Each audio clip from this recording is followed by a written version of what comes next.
poker prototype. I bet man wouldn't go and roll the dice. Snake eyes, you know you're broken side. Like a cobra bite, you won't survive. Nah, tall orders come in short supply. Big boys straight out of Jotunheim. They know that I can hold the line. Don't go, I'll be your go-to guy. This whole damn showroom's overpriced, and I'm... What's up, everybody? I'm Skullz, and today we are checking out the Holy Trinity by Tool. The Holy Trinity consists of Disposition, Reflection, and Triad. And I'm probably just gonna tag along the last song because it's like 2 minutes.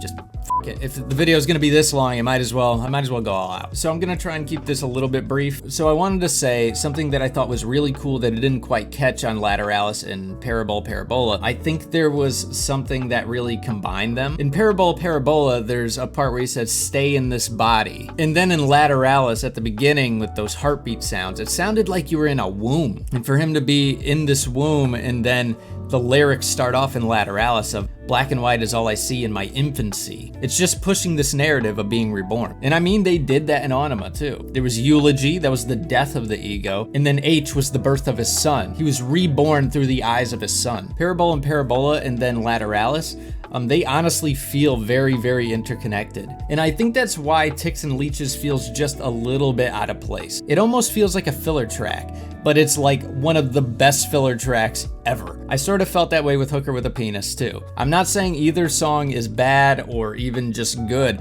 Like I say in all my videos, all Tool tracks are great, but it feels like Ticks and Leeches almost was like a deviation and a break from the overall narrative of the album. But with Lateralis is such a good song. Like, I see why a lot of people say it's their best song. I took a walk listening to that song and it turned into a run, you know? Like, that song gets you so hyped up. Like, I can't believe how good that song is. They just keep surprising me in such unexpected ways. But my reaction was so overwhelmed that I felt like there were times where I was sort of shut down. I was just listening so intensely that it didn't even feel like I was reacting to it. There was just so much going on in that song. The entire band, Danny, Justin, Adam, Maynard, everyone was just at a 10, going off, doing such complex and interesting things. The narration of the song, the lead up from every other song before it leading up to this moment, just everything was so amazingly constructed. You know, it was like a season finale of a television show. Even though it's not, it's the penultimate. But today, I am beyond excited. I get to listen to like 20 minutes of new Tool, and it's not all crickets like in Disgustipated. At least I hope not. But all right, let me shut up. Let's hop into this. But first, if you're new here, consider hitting the like button, the subscribe button, the notification bell. Helps the channel grow, helps the video reach more people, and I appreciate it a lot. For real, guys, this video is going to take forever for me to edit. So if you like the video, for the love of God, help me out. Like it, subscribe, share it, engage with it. Help. I love the community that's being formed around these Tool reactions, and I would love for these videos to reach more in the algorithm. So if we can make that happen, that would just be amazing. But all right, let's hop into Disposition.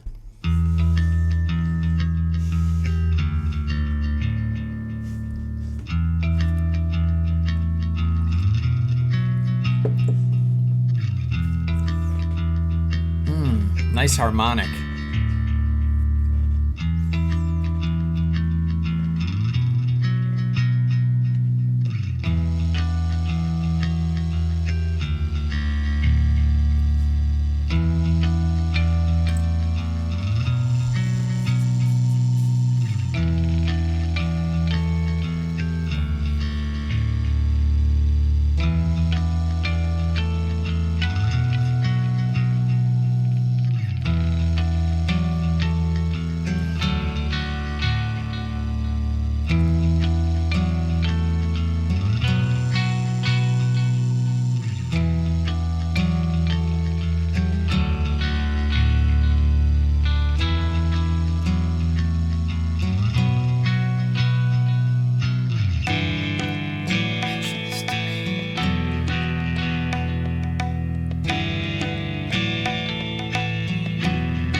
Is he saying, watch the weather change? Again, how does he say so much with saying so little? See, that's the brilliant thing about Maynard. He knows when the band is speaking for him, and he knows when he doesn't have to do as much. Just the clarity of the band, the ambience of everything, the sense of being in tune with yourself spiritually. That's all because of the band and everything beforehand, but it's also because of Maynard, and Maynard knowing the time and place to make really, really strong, important lyrics, and knowing when to subdue himself too. Like here, he's subdued. All he needs to say to create such a strong emotional reaction is watch the weather change and have the title be called Disposition. This band is just incredible. They know what their jobs are, and they just do it in a way that's so much further than most bands even dare to try.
I feel this building. I feel like this is sort of like a Parable moment where Parable was leading up to Parabola. I could be wrong, but I feel the intensity of the entire band just picking up gradually as it goes on. It feels like a storm's coming.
I'm wondering what that sound was. I mean, it sounded like a ball. And all I could think of that is like when you drop the ball, when you make a mistake. So I hope he's not implying that he's made some sort of mistake. But since this song didn't lead up to the next one like I thought it was going to, I'm just going to go over the lyrics. They're very quick anyways.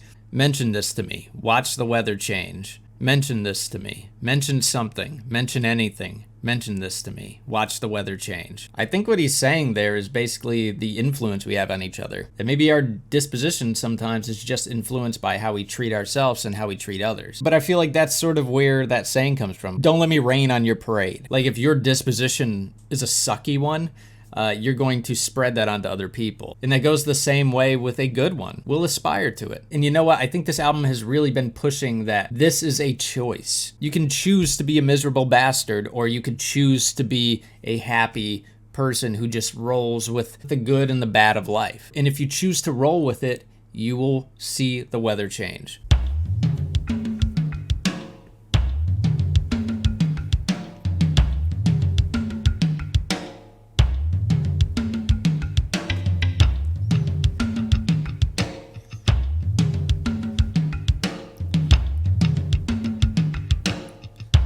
Definitely a bouncy feel.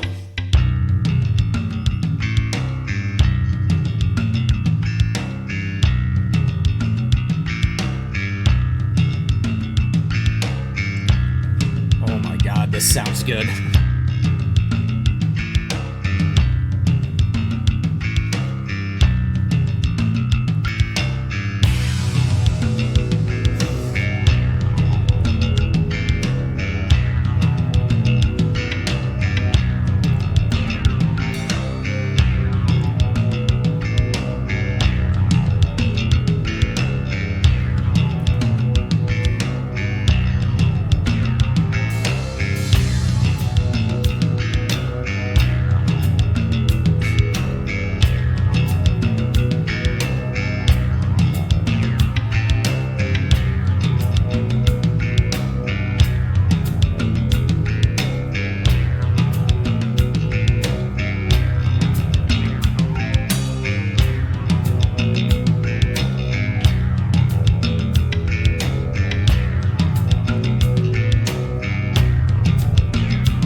This really isn't doing a lot, but it pulls you in. Like, I can tell right now that this song is probably a much more enjoyable listen in the context of the album. Like, if you're sitting down and you're listening to a few Tool songs, and this is part of the run of the songs you chose, this would be more enjoyable there. And considering the song is called Reflection, it makes sense that there would be all this room to kind of just take in what you heard and what you've realized and reflect on it. It's a meditation. I don't know if this type of stuff makes for the greatest reaction, but at the same time, it's a wonderful experience to be able to do this kind of thing and get what you need from it.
Bro, I have chills everywhere. When he came in with that reverse reverb, oh my God. It was like some weird mystical deity coming out to tell you something that you needed to hear. Something within yourself that hasn't communicated with you in your consciousness. Coming out and saying hi for the first time. Almost like whatever it is the same thing that he was trying to communicate with in Third Eye. Holy crap, man. Like I keep saying, dude, they just keep, like, it's all great things in such unexpected ways.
How is this even the same album? Man, guys, I am just constantly at a loss for words with these guys, especially this album. I'm just gonna hop into the lyrics. Alright, so verse 1. I've come curiously close to the end, though beneath my self-indulgent pitiful hole, defeated, I concede and move closer. I may find comfort here. I may find peace within the emptiness. How pitiful. It's calling me, calling me. You know, the funny thing is, I think this song title is another double meaning. I mean, Maynard has referenced his reflection multiple times throughout his journey. And perhaps what he's saying is that who you're seeing in your reflection in the mirror and who you are, he's trying to make it one thing. It's that schism between your consciousness and what you actually are. And I think so often we suppress ourselves, and so we're pulling ourselves in two different directions. But with this, he's trying to become one with his reflection almost. Forgive me if I get any of this wrong, guys. These are really deep philosophical and psychological things that he's talking about here. In verse 2, and in my darkest moment, fetal and weeping, this moon tells me a secret, a confidant. As full and bright as I am, this light is not my own, and a million light reflections pass over me. Oh my God. Oh my God. So what I was saying in Disposition about how we have this effect on each other, is that sort of what he's going for here? Because it's like we reflect off of each other. So like if I treat you like garbage, basically my garbage energy is getting reflected off of you, and your garbage energy might go to someone else, and then they're going to reflect it off, and it's this chain reaction of energy. And maybe the moon is supposed to represent life or something. I feel like the sun would have been a better analogy for that, but I know Tool, they're very, very deliberate with what they say, so the moon was chosen very specifically. Maybe because it implies that there's darkness everywhere, in that we live in a dark world, but there is something around us in the energy or something that just illuminates us. And if we illuminate ourselves, we can illuminate positively on other people. This is so damn interesting. The source is bright and endless. She resuscitates the hopeless. Could the she in that sentence be Mother Nature? That would be a callback to Anima. Without her, we are lifeless satellites drifting. And as I pull my head out, I am without one doubt. Don't want to be down here soothing my narcissism. I must crucify the ego before it's far too late. I pray the light lifts me out. Oh man. When he says pull my head out, I'm thinking of that saying, your head's in the sand. I wonder if he's playing off of that. Because otherwise you could say like his head's up where the sun doesn't shine, which is another way of looking at it. That might be a little bit more Tool than what I said. But see, then he says here, must crucify the ego before it's far too late. This feels like an expansion off of Eulogy. Like Eulogy was implying this, the false prophets. We have false prophets in our mind. It's not just the people around us. It can be. And maybe Eulogy was more looking at it from an external point of view. But this is definitely looking at things, I think, in a more internal point of view, an introspective one. I pray the light lifts me out before I pine away. What a journey it's been. I mean, that's what he was doing in Undertow. He was pining away. And then in Anima, after the death of the ego, so to speak, in Eulogy, then came H, so like I was saying. And through H, he was reborn through his son's eyes. And I think that's when he was able to let a big piece of his narcissism go and realize that all this self-indulgence is just unnecessary and it serves no one any good. This is really something, man.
That song is really something, just sonically. I think I heard some lines thrown in there too that sort of verify what I was saying before. But you know what? Let's jump into the lyrics and confirm all that. All right, so the third verse was, "So crucify the ego before it's far too late, and leave behind this place so negative and blind and cynical. And you will come to find that we are all one mind, capable of all that's imagined and all conceivable. So let the light touch you so that the words spill through, and let the past break through, bringing out our hope and reason before we pine away."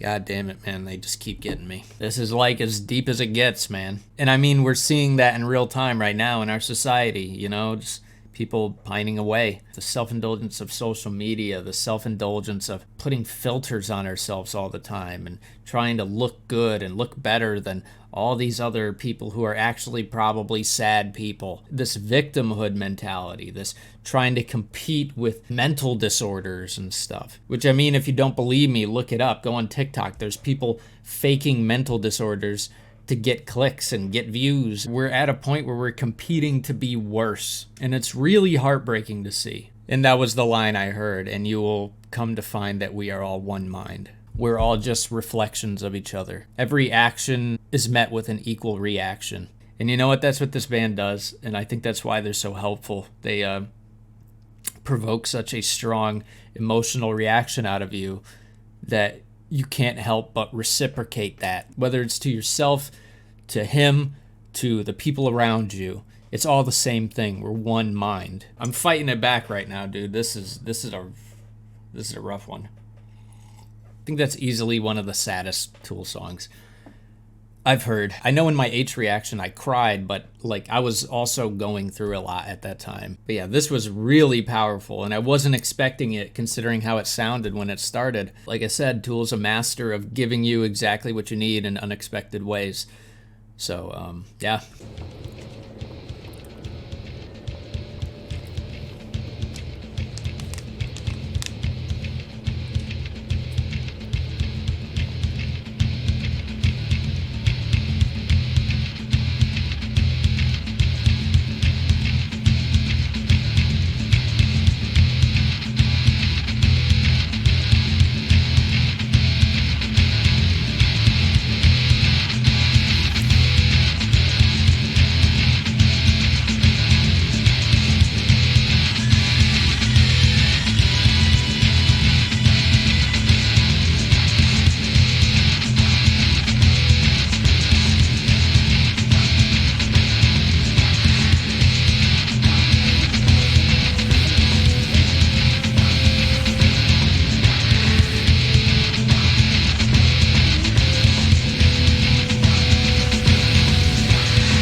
Yo, this one, I'm 5 minutes into it. This one just has an energy about it, you know, just a really nice energy, especially coming off of Reflection. I don't think we're even gonna get any vocals in this one. And that's incredible because, I mean, what else does Maynard really have to say on this album? I feel like he really dropped the mic with Lateralis and Reflection. And now there's nothing to do but reflect, maybe.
Okay, so Danny went off in that one, I thought. I've been trying not to mention Danny so much just because I feel like I always mention Danny all the time because, I mean, let's face it, he's just incredible, incredibly creative with the parts he manages to come up with, but also just the way he's able to implement them. Like the amount of technique and just years and absolute devotion to his instrument to be able to do all that. It's just unbelievable. But I gotta say, on the last 3 tracks, I really feel like Adam stuck out a lot. But that's been the whole album. I really feel like Adam found the voice he needed for this album, just like Maynard found his voice for the album too. They both needed to capture the maturity, the intelligence, and the variety of the album to really sell the feeling, and they did. And I definitely have a new respect for Justin as well. With songs like Schism, he took it to a new level. And also, I really got to give a shout out. I know I have one more song I'm going to go through, but I have to give a shout out to whoever produced this album.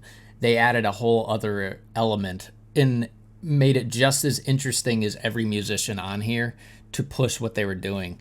And I'm sure that has a lot to do with Tool themselves, talking with the producer and everything, but it's just obviously a very passionate collaboration. Whoever the producer is clearly has a love for what Tool's talking about, what they're doing, and they're on the same page. And to find that level of connection and to be able to produce a product like this is just unbelievable because I've never heard anything like this in my life. The band, the narrative, the psychology, the philosophy, the intrigue, the poetry. There's so much jam-packed into this album. None of it feels forced. None of it feels unnatural. None of it feels unearned. And everything has its place. I'm really just thankful that I found this album. I'm thankful that I've had you guys to guide me through it and shine some light on the things that maybe I didn't pick up on as much, and really just share this experience with you guys. I feel like I'm ending the video, but I still have this song to do, so we're just gonna check it out real quick.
ago, and I've kind of been running across the country, and I don't know where to start. They're gonna, they'll triangulate on their vision really soon. Okay, what we're thinking of as aliens, they're extra-dimensional beings that an earlier precursor of the space program made contact with. So I was reading the sort of transcript of what's playing out, and it seems like someone who escaped Area 51, and they're trying to say something while they're on the run. They're trying to transmit some sort of message to people. Forgive me, guys. I don't understand the relevance yet. Maybe I'll understand by the end of the song, but bro, I'm fried. My room is so hot. Every time I open my damn window, a bee gets in my house. My dog stepped on a bee. I'm not dealing with it. So I'm just melting away. The space program made contact with, they are not what they claim to be. They infiltrated a lot of aspects of military establishment, particularly the Area 51. The disasters that coming, the military, the government knows about them. There's a lot of safe areas in this world that they could begin moving the population to now. They want those major population centers wiped out, so that the few that are left will be more easily controllable. Well, that was a very interesting way to end the album. Interesting that the title was called Voice of God, too. Let me know in the comments what exactly that's about or what the relevance is to the album. But yeah, guys, I mean, I feel like I said everything I wanted to say before I started this track, so I think I'm just going to leave it at that. I've been going on about an hour, 45 minutes. And bro, it's too hot. I am sweating my ass off. I'm going to go get some water so I don't die. And I just want to say I love you guys. I appreciate you guys always stopping in and leaving comments, liking, interacting with me. I do my best to read them all, but life's been a little crazy lately, so this channel is nothing without you, so I appreciate the hell out of you guys. And remember, if you're new here and you enjoyed the video, consider hitting the like button, the subscribe button, the notification bell. Helps the channel grow, helps the video reach more people, and I appreciate it a lot. And wherever you are, I hope you're having a good day, good night, and as always, I look forward to the next one. Peace. Don't want to risk it for